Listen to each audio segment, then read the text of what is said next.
Hello बच्चों, बहुत बहुत स्वागत है आपका अपने चैनल कक्षा गणित में। बच्चों, हम लोग अवकल समीकरण पढ़ रहे थे। अवकल समीकरण की आज आपको एक्सरसाइज 9.6 कंप्लीट करनी है और इसमें आपको रैखिक अवकल समीकरणों का हल करना सीखना है कि रैखिक अवकल समीकरणों का कैसे हल करते हैं। बच्चों, अवकल समीकरण 3 टाइप के होते हैं। जैसा कि आपको पता है कि पहले टाइप का कुछ ऐसा अवकल समीकरण होता है कि जिसमें डायरेक्ट चरों का हम पृथक्करण कर देते हैं और फिर इसके बाद उसका समाकलन करके उसको हम हल कर लेते हैं, पहली प्रोसेस। दूसरी प्रोसेस होती है कि अगर हमें अवकल समीकरण समघाती अवकल समीकरण दिया जाए, ठीक, समघाती अवकल समीकरण दिया जाए तो समघाती अवकल समीकरणों के लिए हमने आपको इससे पहले वाले वीडियो में पूरी एक्सरसाइज करवाई है और बहुत अच्छे से एक्सप्लेन किया है कि समघाती अवकल समीकरणों का हम हल कैसे करते हैं। ठीक है, डिस्क्रिप्शन में लिंक दिया गया है, अगर अब तक आपने उसको नहीं पढ़ा है तो उसको जरूर पढ़ लें। ठीक है, तीसरी प्रोसेस आपको यहां आज पढ़नी है, रैखिक अवकल समीकरणों का हल करना सीखना है। ठीक है, रैखिक अवकल समीकरण किस टाइप के होते हैं, पहले तो इसको हमें पहचानना पड़ेगा कि रैखिक अवकल समीकरण किस टाइप का होगा। ठीक है, जब हमें टाइप पता चल जाएगा कि इस टाइप का होगा तब उसकी हम प्रोसेस समझेंगे और फिर उस प्रोसेस के अनुसार हम उसका हल करेंगे। देखो, ध्यान से समझो कि रैखिक अवकल समीकरण किस टाइप का होगा। रैखिक अवकल समीकरण इस टाइप का होगा, देखो ध्यान दें कि डिफरेंशियल इक्वेशन ऐसा लिखा हो dy/dx बराबर में dy/dx प्लस p/ और बराबर में q, इस टाइप का देखो कोई डिफरेंशियल इक्वेशन लिखा हो, इस टाइप का, इसमें p व q दोनों अचर राशियां हैं। और ऐसा भी हो सकता है कि अथवा x के कोई फलन हो। ठीक है, p और q अचर राशियां हैं अथवा x के कोई फलन हो, तो यहां पर ये इक्वेशन dy/dx प्लस p/ बराबर जो q, इस टाइप का इक्वेशन दिया जाता है, वो आपका रैखिक अवकल समीकरण कहलाता है। देखो ध्यान दें, एक दूसरा टाइप भी हो सकता है इस टाइप से कि अगर dx/dy हो, अगर dx/dy हो तो प्लस यहां से देखो, यहां से p1x लिखें बराबर में यहां q1 लिखें, इस टाइप का इक्वेशन है, तो ये भी आपका निश्चित रूप से रैखिक अवकल समीकरण ही है। यहां पर p1 और q1 कोई अचर राशियां हैं और केवल y में कोई फलन है, y में फलन हो अथवा p1 और p2 अचर राशियां हो, तो ये टाइप का जो इक्वेशन है ये भी आपका रैखिक अवकल समीकरण कहलाता है। आपको देखने में सिर्फ यहां पर 2 प्रकार के इक्वेशन मिलेंगे, या तो ऐसा मिलेगा अथवा ऐसा मिलेगा। प्रश्न देख के आप पहचान जाओगे कि ये आपका रैखिक अवकल समीकरण है। ठीक है, तो अगर इस टाइप का मिलता है तो उसको हल कैसे करते हैं, इस टाइप का मिलता है तो कैसे हल करते हैं। पहले हम पहले वाले इक्वेशन के हल करने की प्रोसेस समझाएंगे आपको, पहले वाले इक्वेशन को कैसे हल करते हैं। देखो ध्यान दें, हम पहले वाले इक्वेशन की बात कर रहे हैं। जो भी हमें डिफरेंशियल इक्वेशन दिया जाएगा, उस डिफरेंशियल इक्वेशन की इस वाले समीकरण से तुलना कर दें। यदि इस रूप का है तो इससे तुलना करें और इस रूप का है तो इससे नीचे वाली तुलना करें। तो अगर हम थोड़ी देर के लिए ये मानते हैं कि आपको दिया गया अवकल समीकरण इस रूप का है, पहले वाले रूप का है, तो हम क्या करेंगे, इससे तुलना करके p तथा q की वैल्यू ज्ञात करेंगे। तुलना से p तथा q के मान हम ज्ञात करेंगे। देखो ध्यान दें, यहां लिख दें, तुलना करने पर p व q के मान ज्ञात करते हैं। पहला काम तो देखो इतना होता है कि हम दिए गए अवकल समीकरण की इस अवकल समीकरण से तुलना करके p और q के मान ज्ञात करेंगे। ठीक है, पहली बात। अच्छा, दूसरे स्टेप में फिर क्या करते हैं, ये तो आपका पहला स्टेप हो गया। दूसरे स्टेप में क्या करते हैं, दूसरे स्टेप में आपको क्या करना है, इंटीग्रल फैक्टर देखो IF शॉर्ट में लिख लें, हिंदी में इसको कहेंगे समाकल गुणांक। क्या कहेंगे, समाकल गुणांक, लेकिन हिंदी में नहीं बल्कि अंग्रेजी में ही आपको इसको शॉर्ट में याद रखिए, इसको हम IF लिखेंगे, इंटीग्रल फैक्टर समाकल गुणांक। समाकलन गुणांक अब ज्ञात करेंगे, वो कैसे करेंगे? देखो इसके लिए भी आपको हर प्रश्न में एक ही बात करनी है। हर प्रश्न में पहले तुलना करके पी और क्यू के मान ज्ञात कर लें, फिर इसके बाद आई एफ की वैल्यू ज्ञात करें और आई एफ बराबर सूत्र लगा दें ई की पावर इंटीग्रेशन पी डीएक्स। हर एक प्रश्न में यही करना है, ठीक। इंटीग्रल फैक्टर बराबर क्या लिखना है? ई की पावर इंटीग्रेशन पी डीएक्स लिखना है, ठीक है। और फिर इसके बाद में यहां से ई की पावर इसको हल करके मतलब पी डीएक्स का समाकलन करने के बाद, पी का समाकलन करने के बाद जो भी यहां पर वैल्यू आएगी वो आपका इंटीग्रल फैक्टर ज्ञात हो जाएगा, इंटीग्रल फैक्टर ज्ञात हो जाएगा। फिर इसके बाद तीसरे स्टेप में आपको क्या करना है? देखो ध्यान दें, तीन स्टेप करने हैं, ज्यादा कुछ नहीं। पहले स्टेप में तुलना करके पी क्यू के मान ज्ञात कर लें, दूसरे स्टेप में आई एफ निकाल लें और आई एफ बराबर होता है ई की पावर इंटीग्रेशन पी डीएक्स, और तीसरे स्टेप में आपको एक सूत्र लगाना है, एक फॉर्मूला याद रखना है कि बाई गुणे आई एफ, क्या करना है? बाई गुणे आई एफ बराबर इंटीग्रेशन क्यू गुणे आई एफ गुणे डीएक्स लिखें और प्लस एक कांस्टेंट। ये आपको देखो फॉर्मूला लगाना, हर एक प्रश्न में एक ही काम करना है। यहां पर पी और क्यू की वैल्यू ज्ञात कर लें, फिर इंटीग्रल फैक्टर निकाल लें और फिर इस सूत्र का प्रयोग करके यहां बस केवल इसका इंटीग्रेशन करना है और इंटीग्रेशन करने के बाद जो भी आंसर आएगा वही इस अवकल समीकरण का हल हो जाएगा। इतनी सी बात है।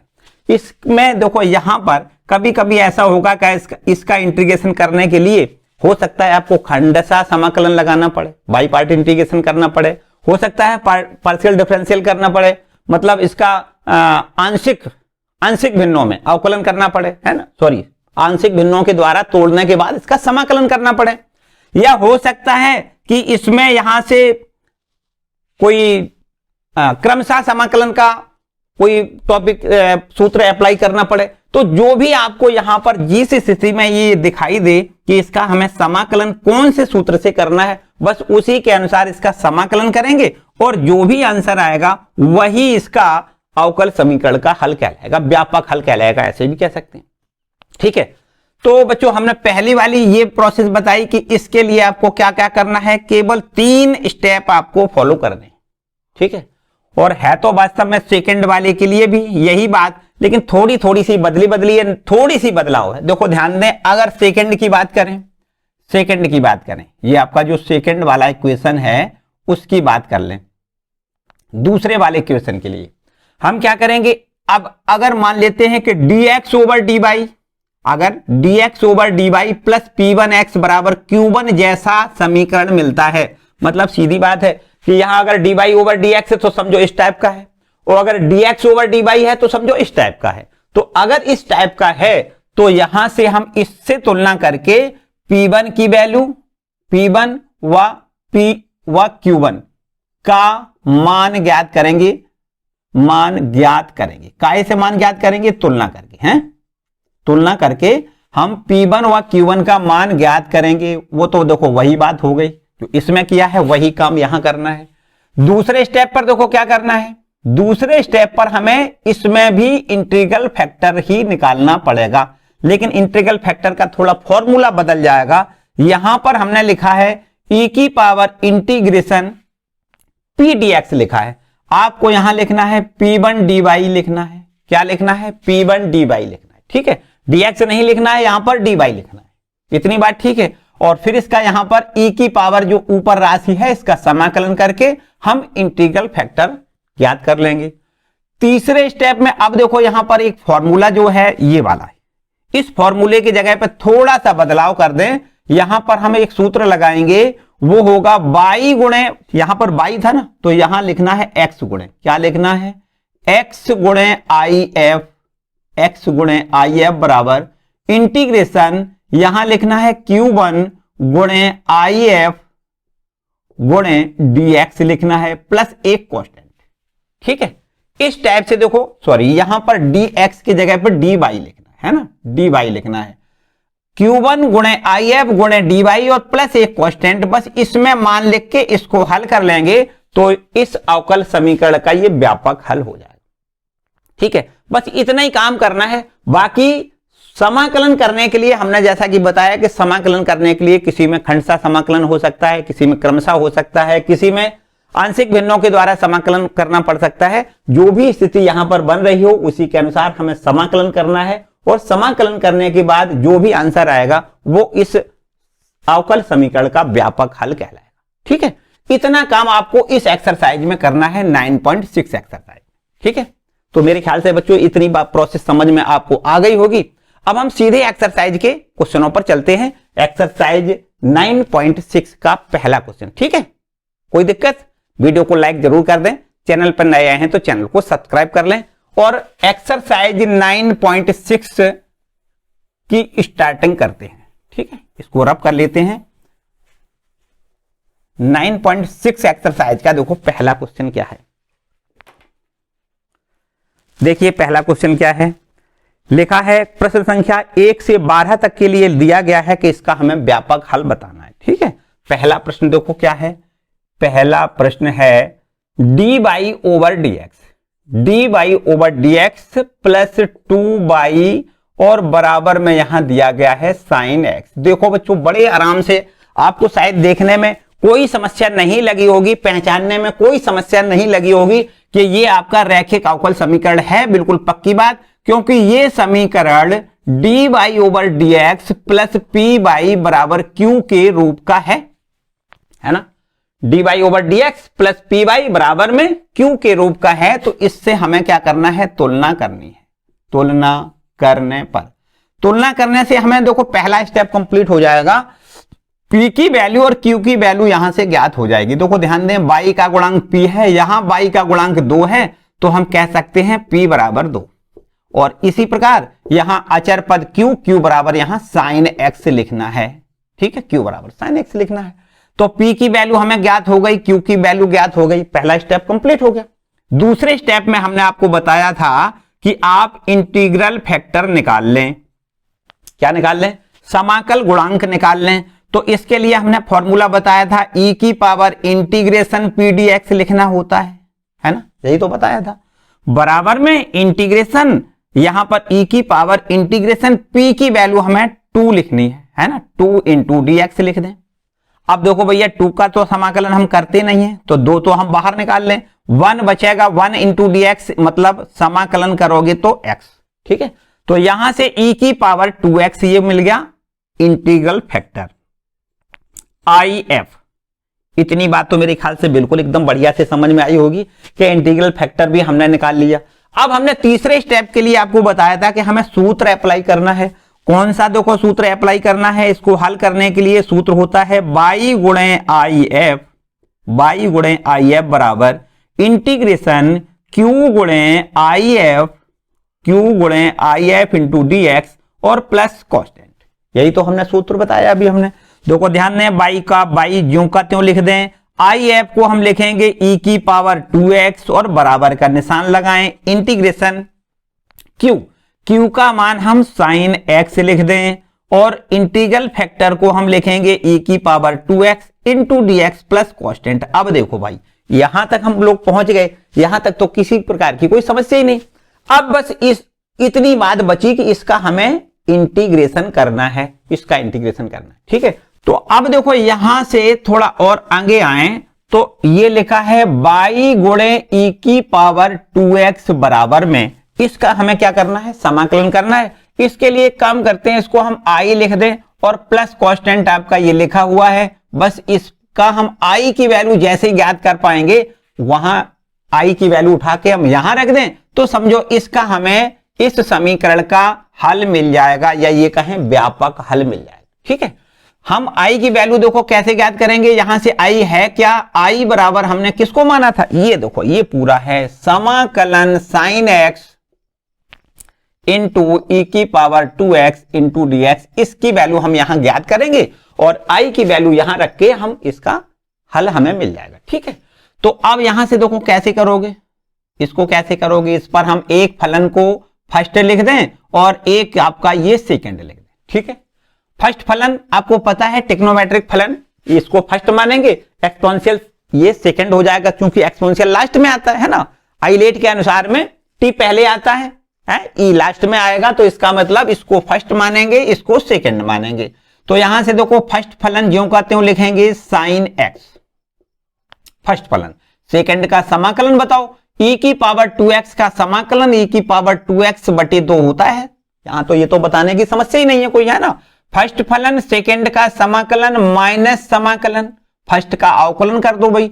साइन एक्स का अवकलन आपको पता है, साइन एक्स का अवकलन होता है कॉस एक्स। साइन एक्स का अवकलन कितना होता है, कॉस एक्स।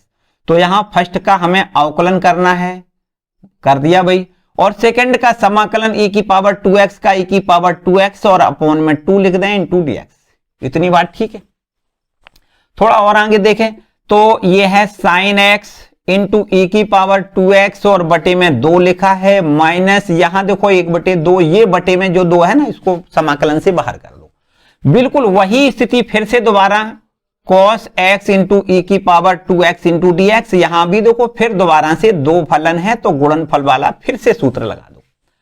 आगे देखो ये लिखा हुआ है साइन x इंटू ई की पावर 2x बटे में 2 लिख दें, माइनस में 1 बटे 2। अब देखो फर्स्ट फलन ज्यों का त्यों लिखना है, सेकंड का समाकलन करना है तो e की पावर 2x का समाकलन e की पावर 2x बटे में 2 लिखना है।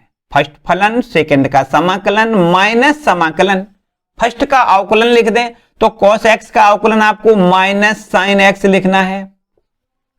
सेकंड का समाकलन e की पावर 2x का e की पावर 2x बटे 2 लिखें इंटू dx। इतनी बात ठीक है। अब और थोड़ा आगे देखो, साइन x इंटू ई की पावर 2x बटे में 2 लिखो, यहां से माइनस, अब देखो 2 दूनी 4, 1 बटे 4 इंटू में cos x इंटू ई की पावर 2x लिखो। यहां देखो 2 1 बटे 2, यहां भी गुणा होगा तो यहां हो जाएगा देखो माइनस माइनस प्लस, और इस प्लस में इस माइनस का गुणा फिर से माइनस हो जाएगा, और 2 दूनी 4 लिख दें और समाकलन साइन x इंटू ई की पावर 2x इंटू dx। इतनी बात यहां तक बिल्कुल क्लियर। अब यहां से देखो, इतने को देखो, इसको आप देखो तो ये आपको बिल्कुल आई दिखाई दे रहा है। देखो आई बराबर क्या है, आई बराबर है समाकलन साइन एक्स इंटू ई की पावर 2x इंटू dx। इसको क्या लिखेंगे, आई। तो यही तो ये लिखा है, इसको हम आई लिख दें। चलो थोड़ा और आगे आए, देखो ये लिखा है आई बराबर साइन एक्स इंटू ई की पावर 2x और बटे में 2 माइनस 1 बटे 4, और यहां पर है cos x इंटू ई की पावर 2x माइनस में 1 बटे 4, और इसको हम आई लिख दें। ठीक, इसको क्या लिखेंगे, आई। अब ये माइनस 1 बटे 4 इधर ले आओ तो प्लस का हो जाएगा, तो देखो आई प्लस 1 बटे 4, आई बराबर का निशान।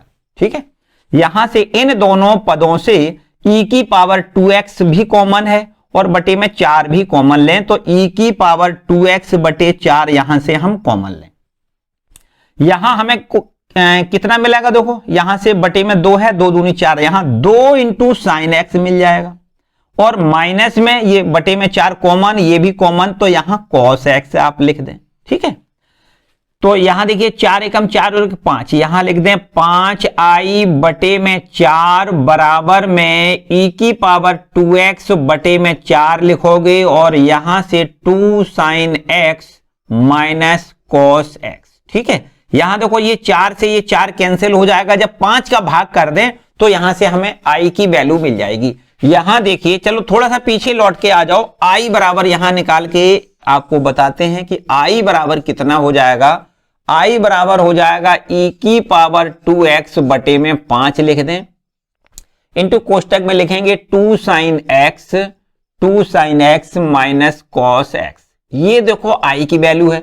बस इस i की वैल्यू को हम कहां रखेंगे, i की वैल्यू को हम इस इक्वेशन में लिखेंगे, तो हमें दिए गए समीकरण का व्यापक हल मिल जाएगा। समीकरण 1 में i का मान रखने पर, यहां लिख दें समीकरण 1 में i का मान रखने पर, i का मान रखने पर। ठीक है, तो यहां समीकरण 1 में अगर i का मान लिख दें तो ये हो जाएगा y इंटू ई की पावर 2x बराबर, i की वैल्यू लिखेंगे e की पावर 2x और बटे में यहां 5 लिख दो, और इसके बाद ब्रैकेट में है 2 sine x minus cos x, ये i की वैल्यू हो गई, प्लस ये कांस्टेंट आपका ज्यों का त्यों। ठीक, समझो यही आंसर है। कम और ज्यादा से ज्यादा कर सकते हैं कि e की पावर 2x का पूरे इक्वेशन में भाग कर दें तो ये इक्वेशन इस प्रकार बदल जाएगा, y बराबर e की पावर 2x का भाग करेंगे कैंसिल हो जाएगा, तो 1/5 लिख दें और 2 sin x minus cos x। यहां भी हमें देखो, यहां देखो हमें क्या करना है, ये e की पावर 2x से यहां भाग करेंगे तो c इंटू में e की पावर -2x लिख देते हैं, भाग में आएगा तो ऊपर जाओगे माइनस की 2 घात। ठीक है, तो इस प्रकार से ये इस समीकरण का व्यापक हल है। ठीक है, ये पहला प्रश्न है 9.6 एक्सरसाइज का पहला प्रश्न। ठीक है, इसको कंप्लीट कर लें। एग्जाम आप देते होंगे तो उसमें आपको ऐसा नहीं कतई लिखा मिलेगा कि हमें ये रैखिक समीकरण है, दिया गया समीकरण रैखिक समीकरण है, हमें रैखिक समीकरण का हल करना है या समघाती समीकरण का हल करना है, या आपका मतलब किसी टाइप का कुछ भी नहीं दिया जाएगा। केवल और केवल प्रश्न लिखा होगा, अवकल समीकरण लिखा होगा, बस ये लिखा होगा कि इसको हमें हल करके दिखाइए, बस इतना लिखा होगा। ठीक है, तो आपको बस पहचानना पड़ेगा कि किस टाइप का अवकल समीकरण है, वही रूल हमें लगाना है। ठीक है, वही प्रोसेस करनी है। क्वेश्चन नंबर है आपका ये दूसरा, ये लिखा हुआ है dy/dx और प्लस में ये है 3y और बराबर में ये लिखा है e की पावर -2x, e की पावर -2x। अब देखो भाई इसको कैसे करोगे, इसका भी हल बिल्कुल वही काम करना है, इसमें भी देखना है इसको और अच्छे से समझ के आपको ये पता चल रहा होगा कि आपका रैखिक अवकल समीकरण है, ये है ना, रैखिक अवकल समीकरण है। तो अगर ये रैखिक अवकल समीकरण है तो हमें dy/dx प्लस py बराबर q से इसकी तुलना करनी है ना, इसकी तुलना करनी है। तुलना से तुलना करने पर, है ना, ऐसे लिख दें, तुलना करने पर। तो अगर इसकी तुलना करेंगे तो p की वैल्यू और q की वैल्यू हमें ज्ञात हो जाएगी। p बराबर देखो कितना हो जाएगा, यहां से 3 और q बराबर कितना हो जाएगा, e की पावर -2x। जब p और q के मान हमें ज्ञात हो जाएं तो हम सीधी बात होती है क्या, इंटीग्रल फैक्टर हमें निकालना पड़ता है। दूसरा स्टेप यही तो है, पहला स्टेप p और q की वैल्यू ज्ञात करें, दूसरे स्टेप में हमें समाकल गुणांक ज्ञात करना है, if का मान ज्ञात करना है। और हमने उसके लिए आपको फॉर्मूला बताया है, e की पावर इंटीग्रेशन p dx लिखना है ना। तो यहां बराबर e की पावर इंटीग्रेशन p की वैल्यू है 3 इंटू dx, इस प्रकार से। ठीक है, अब देखो एक काम आपको बड़े अच्छे से समझ के याद रखना है कि e की पावर से कुछ भी नहीं करना है, केवल और केवल समाकलन 3 इंटू dx की वैल्यू ज्ञात करनी है। तो यहां से हमें पता है कि अगर हमें 3 इंटू dx का समाकलन करना है, 3 समाकलन से बाहर करेंगे तो 1 इंटू dx मिलेगा, 3 और 1 का समाकलन x के सापेक्ष यहां से देखो 3x हो जाएगा। बस e की पावर 3x आपको इस प्रकार से लिखना। ठीक है, इसका केवल समाकलन करना होता है, e की पावर तो ज्यों का त्यों लिखना है, उसमें हमें कुछ भी नहीं करना है। ठीक है, अब देखो भाई इंटीग्रल फैक्टर हमने निकाल लिया। तीसरे स्टेप में क्या करना है, हमें सूत्र अप्लाई करना है। सूत्र क्या होता है, यहां से हमने आपको सूत्र बताया कि y गुणे if बराबर इंटीग्रेशन q गुणे if into dx plus constant, यही तो बात बताई। अब आपको देखो यहां से y गुणे if का मान e की पावर 3x लिख दें, बराबर में इंटीग्रेशन q और q की वैल्यू हम यहां से लिखेंगे e की पावर -2x है। ठीक है, if की वैल्यू है e की पावर 3x इंटू dx लिख दें प्लस कॉन्स्टेंट। तो बस अब तो मेरे ख्याल से बिल्कुल एकदम आसान बात लग रही होगी कि y इंटू e की पावर 3x बराबर, यहां देखिए, यहां इन दोनों का आपस में पहले गुणा कर दें, फिर इसके बाद समाकलन करेंगे। तो गुणा करने में आपको बिल्कुल एकदम स्पष्ट बात दिखाई दे रही होगी, गुणा में घातें जुड़ जाती हैं। 3x और ये माइनस का 2x, तो e की पावर 1x और इंटू dx प्लस कॉन्स्टेंट। ठीक है बात कि नहीं, यहां आप देख सकते हो y गुणे e की पावर 3x बराबर e की पावर x का समाकलन e की पावर x ही होता है प्लस कॉन्स्टेंट। ये देखो इसका आंसर है।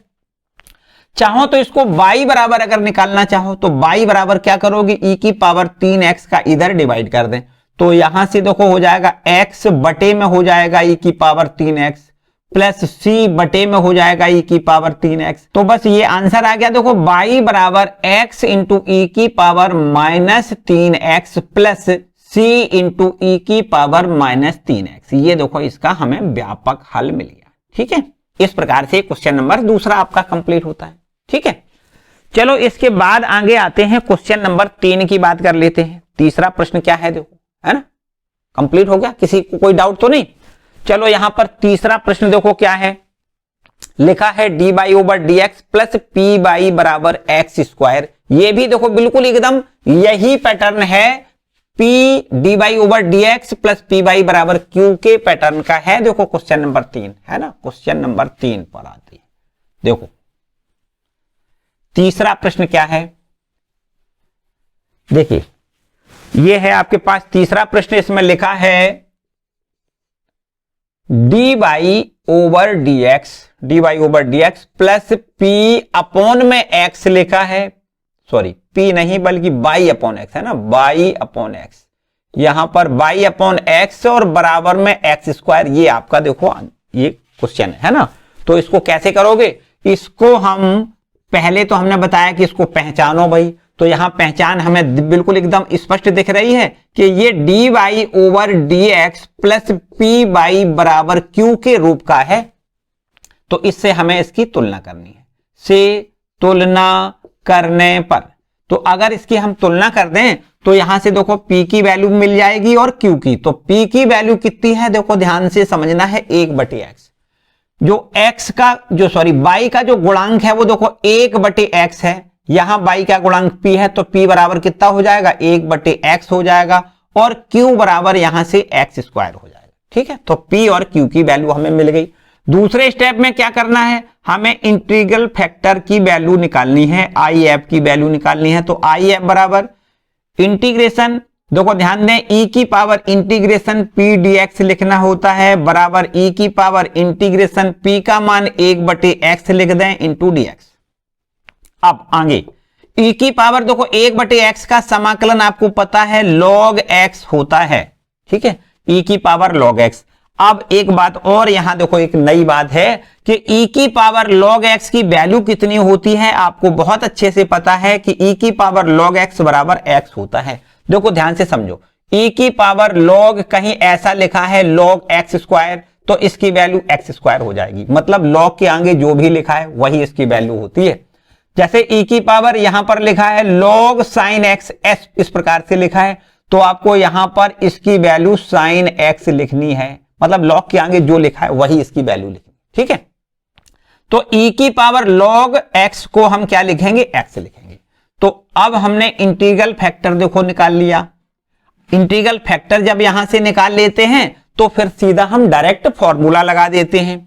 यहां पर देखो सूत्र क्या होता है, आपको पता है, y गुणे आई एफ बराबर इंटीग्रेशन q गुणे आई एफ होता है इंटू dx और प्लस कॉन्स्टेंट। यही तो फॉर्मूला हमने बताया। यहां y ज्यों का त्यों रख लें, आई एफ का मान लिख दें, आई एफ का मान है x, और यहां बराबर इंटीग्रेशन q, और q की वैल्यू हम कितनी लिखेंगे, देखो यहां से q बराबर है x square into I F बराबर है x इंटू dx लिख दें प्लस कॉन्स्टेंट। ठीक है बात, तो यहां से देखो y इंटू एक्स बराबर यहां समाकलन x cube into dx plus constant, देखो इन दोनों का गुणा कर लिया, x क्यूब मिल गया। अब यहां देखो x पावर n सीधा सीधा एकदम डायरेक्ट इसका समाकलन हो सकता है, तो यहां लिख दें y गुणे x बराबर x की पावर 4 बटे में 4 लिख दें प्लस कॉन्स्टेंट। बस समझो इसका हल हो गया है ना। चाहो तो इसको y बराबर अगर निकालना चाहें तो x इधर ले जाओ तो x का यहां भाग हो जाएगा, तो x क्यूब बटे 4 बचेगा। ठीक है, एक x यहां से कैंसिल हो जाएगा, 4 घात है, एक घात कम कर दें, x क्यूब बटे 4 लिख दें और यहां c बटे में x लिख दें। ठीक, यही इसका व्यापक हल है, y बराबर एक्स क्यूब बटे में 4 plus c into x power -1, ऐसा भी लिख सकते हो। ठीक है, ये इसका व्यापक हल है। ठीक है, तो इस तरीके से ये भी देखो क्वेश्चन तीसरा कंप्लीट होता है ना। चौथा क्वेश्चन देखो क्या है, चौथा क्वेश्चन भी बिल्कुल एकदम सिंपल सा है ना। ये भी आपका इसी पैटर्न पर है, इस पैटर्न पर है, dy over dx plus p by बराबर q से तुलना करके p और q के मान निकालें और फिर इसको समाकलन करने के बाद इसका हमें व्यापक हल मिल जाएगा। चलो इसको आप करेंगे।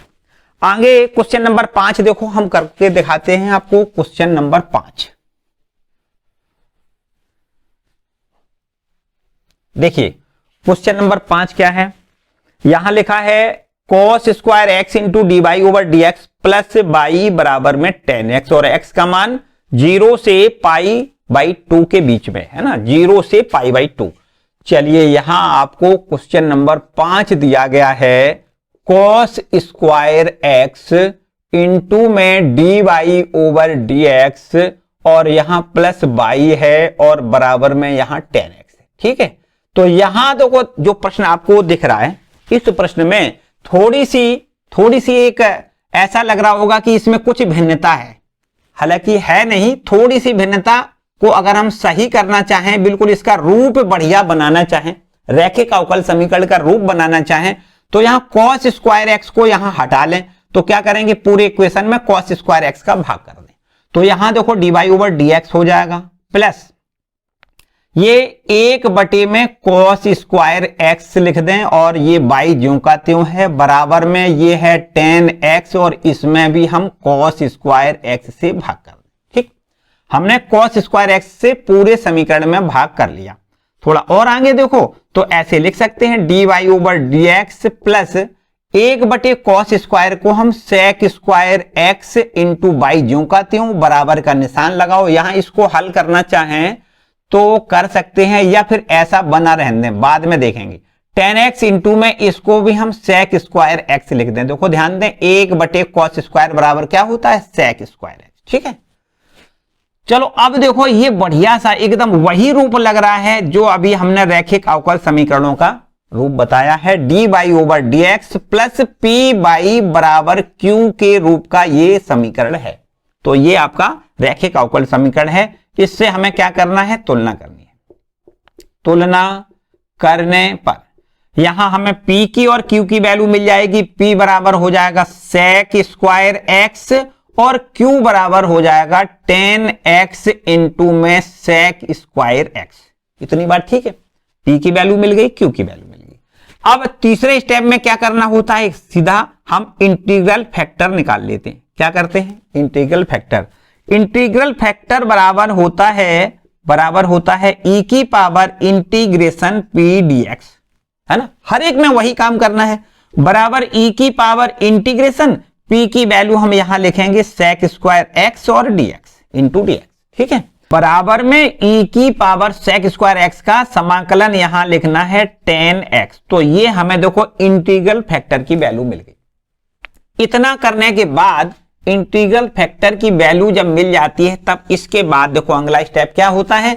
अगला स्टेप हम एक सूत्र अप्लाई इसमें करते हैं। इसको हल करने के लिए वो सूत्र कौन सा है, बाई गुणे आई एफ बराबर इंटीग्रेशन q गुणे I F into d x plus constant. इस फॉर्मूले का हम प्रयोग करते हैं। तो यहां से देखिए बाई अपना ज्यों का त्यों, आई एफ की वैल्यू लिख देंगे e की पावर 10x, e की पावर 10x लिख दें, बराबर में समाकलन q की वैल्यू लिखेंगे, q की वैल्यू है 10x इंटू में sec स्क्वायर एक्स।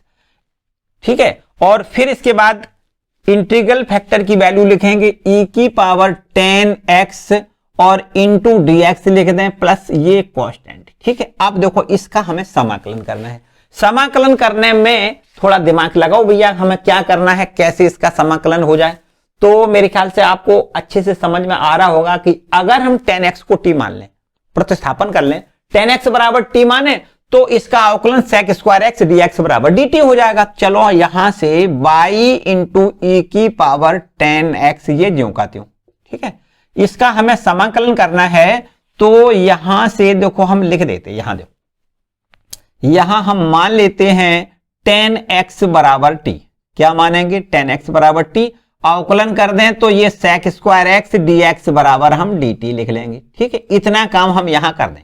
देखो समाकलन का निशान लगाओ, 10x को हमने t लिखा है तो इसको हम t लिख दें, sec square x into dx को हम dt लिखेंगे, और e की पावर देखो e की पावर t इसको लिख लें और इसको हम dt लिख दें, प्लस कांस्टेंट हमारा ज्यों का त्यों।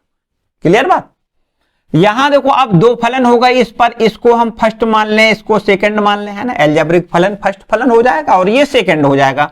तो यहां बाई इंटू ई की पावर 10x बराबर फर्स्ट फलन ज्यों का त्यों, सेकंड का समाकलन, ई की पावर टी का समाकलन ई की पावर टी होता है, फर्स्ट फलन ज्यों का त्यों, सेकंड का समाकलन माइनस समाकलन, फर्स्ट का अवकलन करना है, टी का अवकलन टी के सापेक्ष 1 लिखना है, ठीक है। फर्स्ट का अवकलन हो गया, सेकंड का समाकलन ई की पावर टी का समाकलन ई की पावर टी लिखना है, डी टी लिख दें, और ये प्लस कांस्टेंट आप ज्यों का त्यों, ठीक है।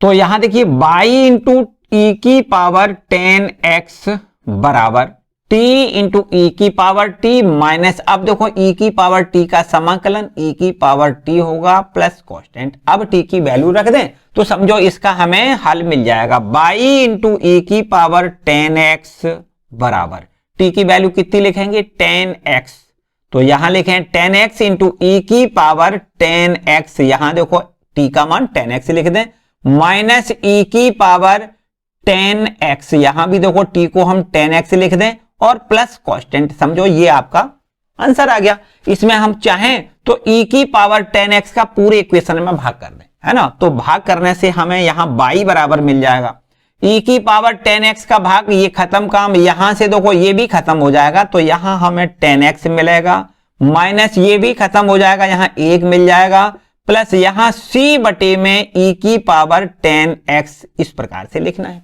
या इसको ऐसे भी लिखा जा सकता है बाई बराबर 10x माइनस में 1 और प्लस c इंटू ई की पावर माइनस 10x, इस प्रकार लिख दें, इसको ऊपर ले जाओगे तो माइनस की पावर हो जाएगी, ठीक है। तो ये इस अवकल समीकरण का देखो व्यापक हल है, ठीक है।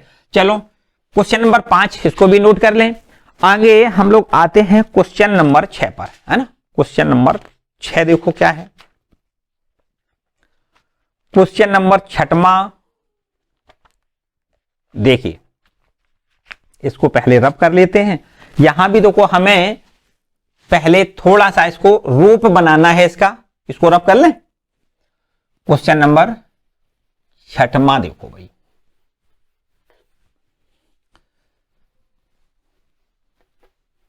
देखिए क्या लिखा है 6वें प्रश्न में, लिखा है x into d y over d x plus 2y बराबर एक्स स्क्वायर लॉग एक्स। यहां क्वेश्चन नंबर है ये आपका 6वां, लिखा है x into d y over d x, ठीक है, प्लस 2y, और बराबर में यहां लिखा है एक्स स्क्वायर इंटू में लॉग एक्स। ये आपका देखो अवकल समीकरण दिया गया है। अब देखो यहां पर थोड़ी सी यहां भिन्नता है, उसको सही कर लें। पहले क्या काम करेंगे, पहले x का पूरे इक्वेशन में भाग कर दें।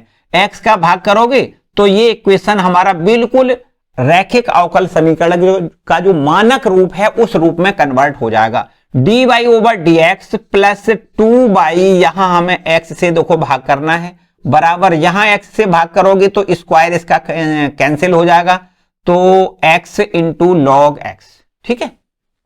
अब देखो ये बिल्कुल आपका dy over dx plus p by बराबर q के रूप का हो गया, है ना। किस रूप का हो गया, dy over dx plus p by बराबर q से इसकी हम तुलना कर दें, तुलना करने पर, ठीक है। तो तुलना कर दें तो देखो p और q की वैल्यू यहां से मिल जाएगी, p का मान हो जाएगा 2 बटे में x और q का मान यहां हो जाएगा x इंटू लॉग एक्स, इतनी बात, ठीक है।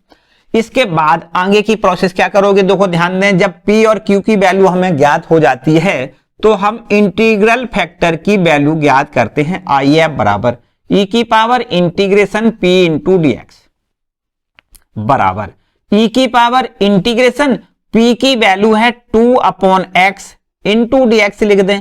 तो अब यहां से e की पावर देखो ध्यान दें, दो तो हम समाकलन से बाहर करेंगे, 1/x और इसका समाकलन हमें पता है 1/x का समाकलन log x होता है।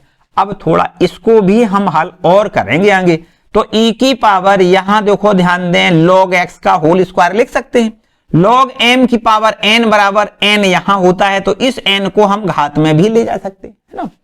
तो यहां पर अभी हमने थोड़ी देर पहले आपको बताया था कि e की पावर log x का मान x होता है, मतलब log के आगे जो वैल्यू लिखी जाती है वही इसकी वैल्यू होती है। ये देखो इंटीग्रल फैक्टर की वैल्यू निकल के आई, समाकल गुणांक की वैल्यू निकल के आ गई। अब आगे क्या करना है, अब आगे आपको एक सूत्र अप्लाई करना होता है। कौन सा सूत्र होता है, y गुणे आई एफ बराबर इंटीग्रेशन q गुणे आई एफ गुणे dx, है ना, प्लस कांस्टेंट, इस सूत्र का प्रयोग करते हैं। तो यहां देखो y गुणे आई एफ और आई एफ की वैल्यू है कितनी, एक्स स्क्वायर है, बराबर में इंटीग्रेशन q की वैल्यू कितनी है, q की वैल्यू है x इंटू लॉग एक्स, कितनी है, x इंटू लॉग एक्स। आई एफ की वैल्यू कितनी है, एक्स स्क्वायर है, इंटू dx लिख दें प्लस कांस्टेंट। ठीक है, तो यहां y इंटू एक्स स्क्वायर बराबर में समाकलन और x और x स्क्वायर का गुणनफल, यहां x क्यूब लिखें, इंटू में log x into dx plus constant. ठीक है, अब देखो इसका हमें समाकलन करना है, दो फलनों का यहां गुणनफल है, तो खंडशः समाकलन से इसका समाकलन कर दें। इस फलन को log x को पहला फलन और ये x क्यूब को दूसरा फलन मान के इसका हम समाकलन करेंगे। तो y इंटू एक्स स्क्वायर बराबर फर्स्ट फलन log x ज्यों का त्यों रखना है, सेकंड का समाकलन x की पावर 4/4 हो जाएगा, माइनस समाकलन फर्स्ट का अवकलन बताओ कितना होगा, log x का अवकलन 1/x होता है, और सेकंड का समाकलन x की power 4/4 into dx plus constant. ठीक है, y इंटू एक्स स्क्वायर बराबर में यहां हमें मिल जाएगा log x इंटू में x की पावर 4/4 माइनस यहां देख सकते हो 1/4 इस समाकलन से बाहर निकालें, x की पावर 4 का x से भाग करोगे तो यहां पर x cube dx plus constant. ठीक है, अब देखो y इंटू एक्स स्क्वायर बराबर में log x इंटू एक्स की पावर 4/4 माइनस 1/4, यहां इसका समाकलन x की पावर 4/4 प्लस कांस्टेंट, देखो इसका ये हल मिल गया।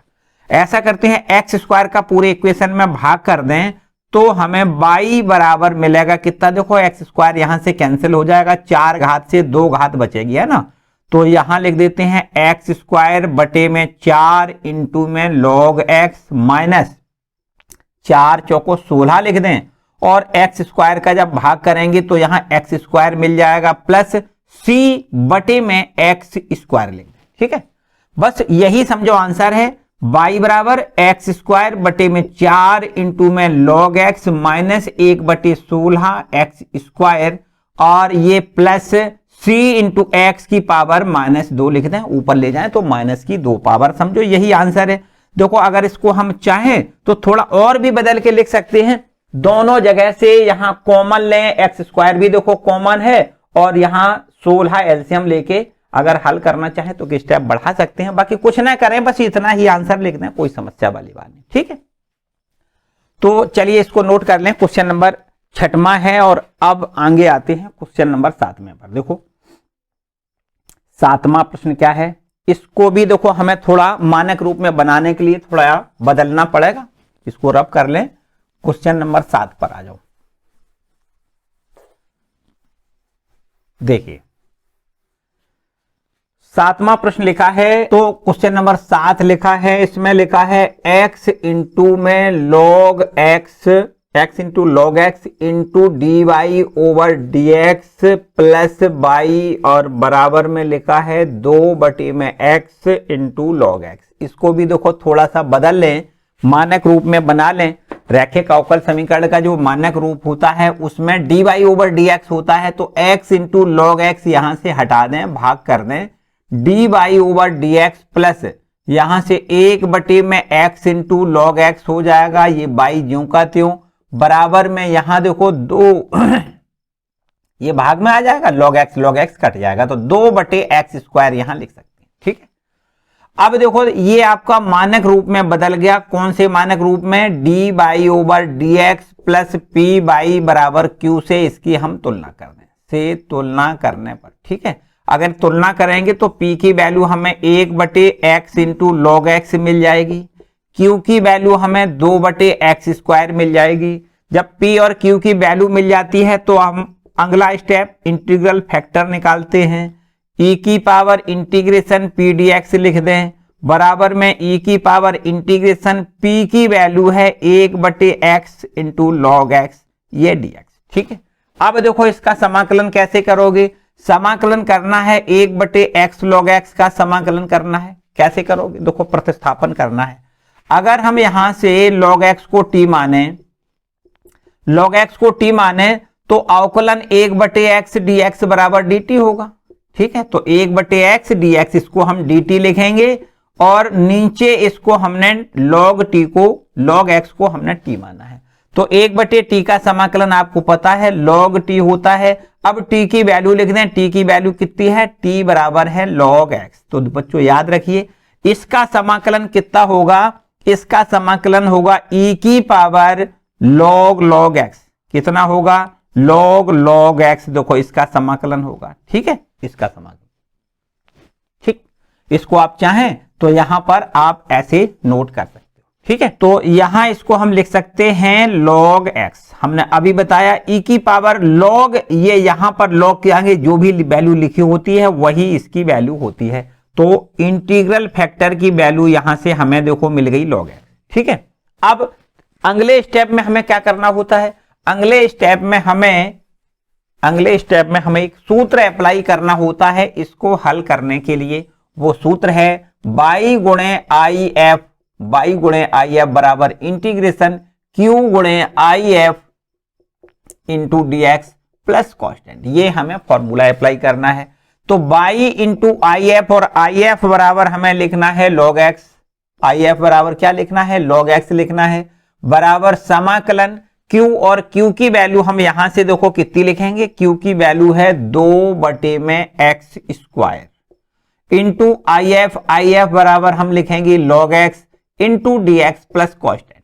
ठीक है, अब देखो आगे अब क्या करना है, y इंटू में log x बराबर 2 समाकलन से बाहर कर दें, और इसके बाद देखो ध्यान दें x की पावर -2, यहां 1/x² है, ऊपर ले जाओगे माइनस की 2 पावर हो जाएगी, इंटू में log x into dx plus constant. ठीक है, यहां भी देखो 2 फलनों का गुणनफल है, तो इसको हम लॉगरिथम को फर्स्ट मानते हैं, इसको सेकंड मान लें। यहां y इंटू log x बराबर 2, फर्स्ट फलन ज्यों का त्यों लिखना है। सेकंड का समाकलन कर दें तो x की पावर यहां -2 है, 1 जोड़ेंगे तो -1, और इसी -1 का यहां भाग करते हैं। फर्स्ट फलन सेकंड का समाकलन माइनस समाकलन, फर्स्ट का अवकलन 1/x हो जाएगा, log x का अवकलन 1/x। सेकंड का समाकलन x पावर -1 अपॉन में -1 लिखना है इंटू dx प्लस कॉन्स्टेंट। ठीक है, तो यहां देखिए y इंटू में log x बराबर में 2 इंटू ब्रैकेट में यहां लिख सकते हैं, देखो ये माइनस है, इसको लिख लें -log x, और ये -1 पावर है, नीचे ले आओगे अपॉन में x लिखना है, ये माइनस प्लस लिख दें, समाकलन x की पावर यहां देखो -2 इंटू dx लिख दें प्लस कॉन्स्टेंट। ठीक है, ये x है ना, ऊपर ले जाओगी -1 -2 पावर हो जाएगा। ठीक, अब देखो इसका फिर से समाकलन कर दें तो y इंटू में log x बराबर में 2 इंटू ब्रैकेट में -log x अपॉन x लिखना है, और ये प्लस x की पावर -1 और अपॉन में -1। ठीक है, प्लस ये कॉन्स्टेंट।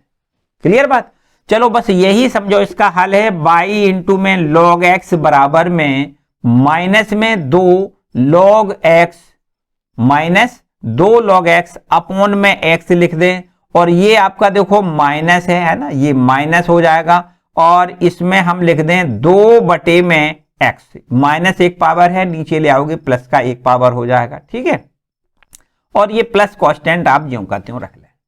ठीक है, बस अब यहां से अगर चाहें तो इसका हल यही कैसे कह सकते हैं, या फिर अगर y बराबर निकालना चाहें तो log x यहां से हटाएं, पूरे इक्वेशन में log x का भाग कर दें, तो ये हो जाएगा y बराबर माइनस log से log ये कैंसिल हो जाएगा, तो 2/x तो यहां बचेगा, माइनस में यहां भी देखो ध्यान दें 2 में x इंटू log x का भाग कर दें, और प्लस में यहां c बटे में log x लिख दें। देखो इस प्रकार लिख सकते हैं, ठीक है। तो अब ये आपका क्वेश्चन नंबर 7 में का हल है, ठीक है। ये इसका व्यापक हल है, दिए गए अवकल समीकरण का ये व्यापक हल है, ठीक है। चलिए इसको नोट कर लें। आगे क्वेश्चन नंबर आते हैं हम लोग क्वेश्चन नंबर 8वें पर, है ना। क्वेश्चन नंबर 8वां 9वां देखो कुछ सिमिलर जैसा है। क्वेश्चन नंबर 8वां 9वां सिमिलर जैसा प्रश्न है। चलो यहां पर देख लेते हैं क्वेश्चन नंबर 8 को।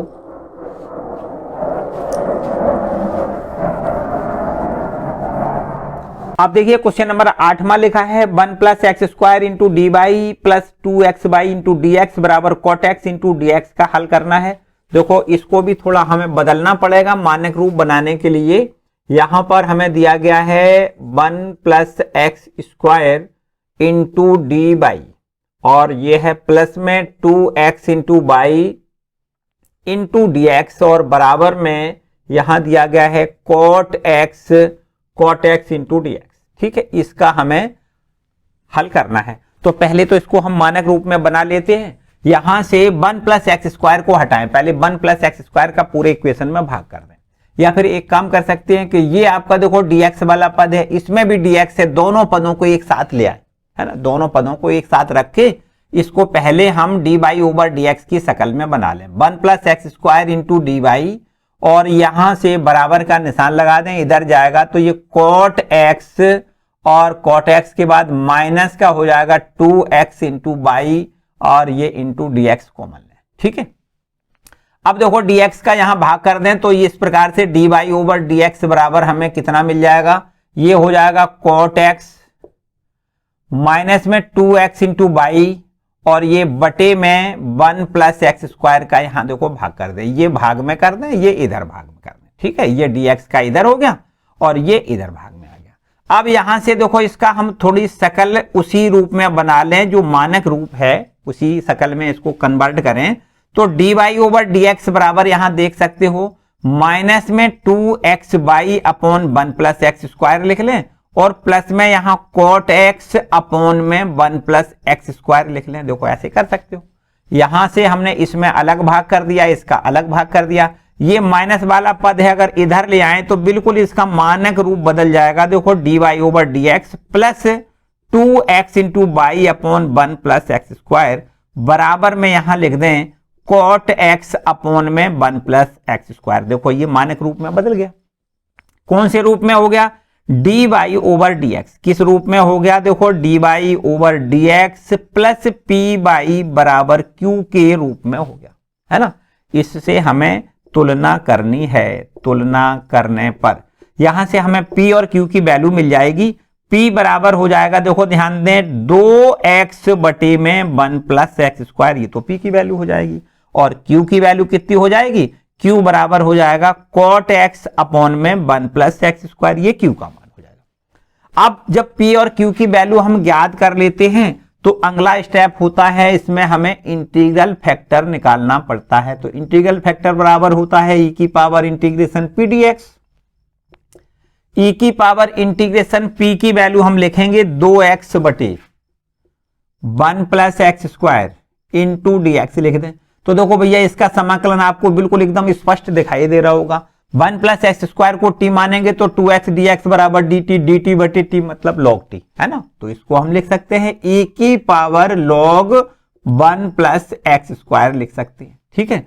और अभी बताया e की पावर log, आगे जो भी log के आगे लिखा होता है वही इसकी वैल्यू होती है। तो देखो इंटीग्रल फैक्टर हमने निकाल लिया। इंटीग्रल फैक्टर निकालने के बाद अब हम सूत्र अप्लाई करते हैं। कौन सा फॉर्मूला अप्लाई करते हैं, यहां पर हमें फॉर्मूला पता है y गुणे आई एफ बराबर इंटीग्रेशन q गुणे आई एफ गुणे dx प्लस कॉन्स्टेंट, ये हमारे पास फॉर्मूला होता है। तो यहां देखो y गुणे आई एफ और आई एफ का मान हम लिखेंगे 1 प्लस एक्स स्क्वायर, ठीक है। आई एफ का मान लिख दिया बराबर समाकलन q की वैल्यू लिख दें। देखो यहां से q की वैल्यू कितनी है, cot x upon 1 plus x square. यहां लिखेंगे cot x upon 1 plus x square और अब आई एफ की वैल्यू लिख दें। आई एफ की वैल्यू है 1 प्लस एक्स स्क्वायर और इंटू डी एक्स लिख दें प्लस कॉन्स्टेंट। यहां 1 प्लस एक्स स्क्वायर से 1 प्लस एक्स स्क्वायर कैंसिल कर सकते हो।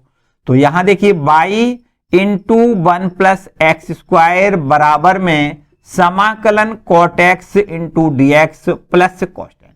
ठीक है, इसका समाकलन आपको पता है, तो y into 1 plus x square ज्यों का त्यों बराबर में इसका समाकलन हमें पता है log साइन x होता है प्लस कॉन्स्टेंट। ठीक है, log साइन x। अब इसका हल क्या कर सकते हैं, ज्यादा से ज्यादा 1 प्लस एक्स स्क्वायर का भाग कर दें या ना भाग कर दें, कोई समस्या वाली बात नहीं, यही आपका आंसर है। ठीक है, तो दिए गए अवकल समीकरण का ये आपका हल है, या हम कहें ये इसका व्यापक हल है। ठीक है, चलो आगे बढ़ते हैं क्वेश्चन नंबर,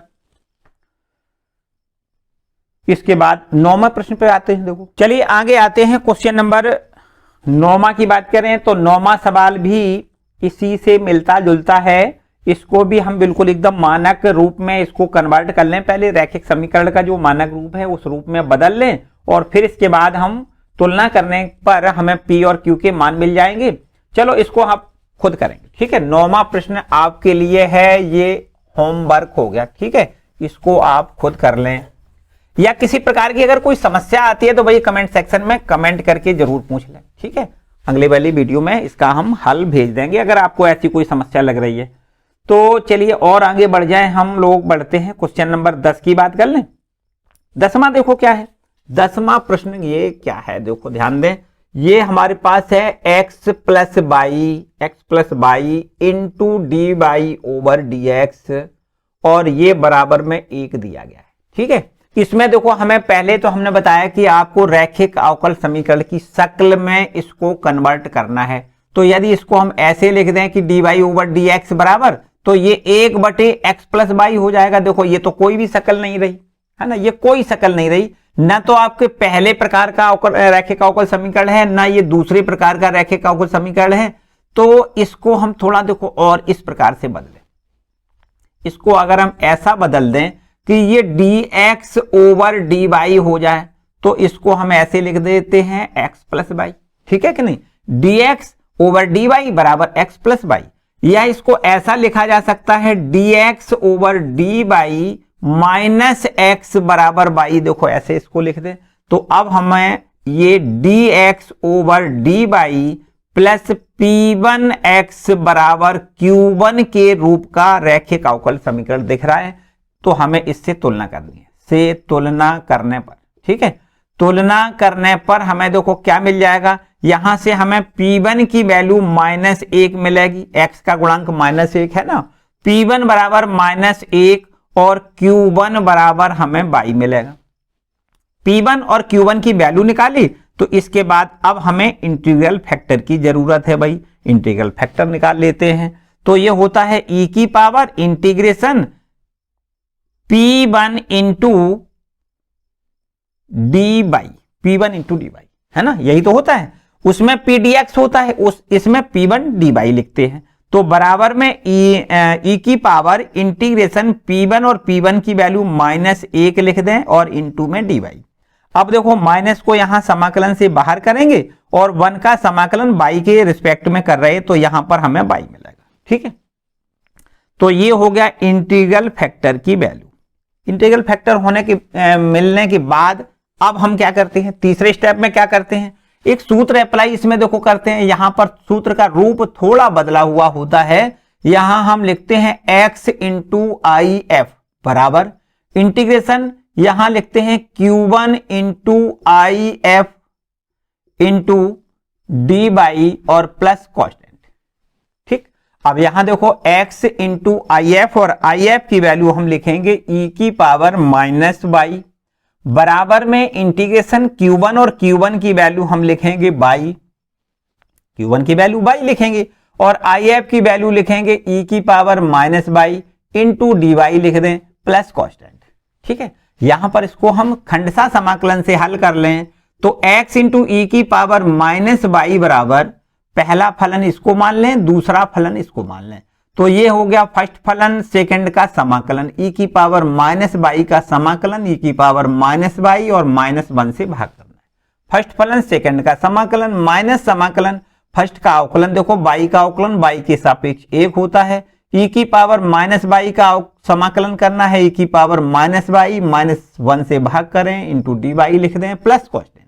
ठीक है, तो x इंटू ई की पावर माइनस बाई बराबर यहां लिखना है माइनस बाई इंटू ई की पावर माइनस बाई, ये माइनस माइनस यहां प्लस लिखना है। e की पावर माइनस बाई का समाकलन e की पावर माइनस बाई और -1 से भाग करना है प्लस कॉस्टेंट। ठीक है, तो यहां देख सकते हो x इंटू ई की पावर माइनस बाई बराबर माइनस बाई इंटू ई की पावर माइनस बाई, ये हो जाएगा माइनस प्लस माइनस माइनस हो जाएगा e की power minus by plus constant. अब e की पावर माइनस बाई का पूरे इक्वेशन में भाग कर दें तो यहां से इसका हमें व्यापक हल मिल जाएगा। x बराबर e की पावर माइनस बाई कैंसिल हो जाएगा, यहां माइनस बाई हो जाएगा, -1 हो जाएगा प्लस c और अपॉन में e की पावर माइनस बाई। ठीक है, या इसको ऐसे भी लिखा जा सकता है x प्लस बाई प्लस 1 बराबर c इंटू ई की पावर बाई लिख दें, ऊपर ले जाओगे माइनस की पावर है प्लस की हो जाएगी। तो ये आपका देखो इस अवकल समीकरण का व्यापक हल है। ठीक है, इसको भी नोट करें भैया, क्वेश्चन नंबर 10 हो गया। तो यहां से बच्चों क्वेश्चन हमने 10 आपके ये करवाए, इसी प्रकार के कुछ 1-2 प्रश्न और हैं। इसमें देखो 11वां प्रश्न भी है, 12वां प्रश्न भी है। फिर इसके बाद यहां से हमें 13वें प्रश्न से आगे इन प्रश्नों को हल करने के बाद इसका हमें प्रतिबंध दिया गया है, उस प्रतिबंध के अनुसार संतुष्ट करने वाला विशिष्ट हल ज्ञात करना होता है ना। विशिष्ट हल का मतलब होता है कि जो हमें प्रतिबंध दिए गए उनको हम यहां पर रखेंगे, सी की वैल्यू ज्ञात करेंगे और फिर सी की वैल्यू यहां लिखेंगे तो इसका हमें विशिष्ट हल ज्ञात हो जाएगा। ठीक है, तो बच्चों आज के लिए फिलहाल इतना ही। 12 प्रश्न तक आप कंप्लीट करेंगे, शेष इसके बचे हुए प्रश्नों को हम अगले वाली वीडियो में कंप्लीट करवाएंगे। ठीक है, आज के लिए फिलहाल इतना ही, मिलते हैं अगले वीडियो में। वीडियो को लाइक जरूर कर दें, चैनल पर नए आए हैं तो चैनल को सब्सक्राइब कर लें। ठीक है, मिलते हैं अगले वीडियो में।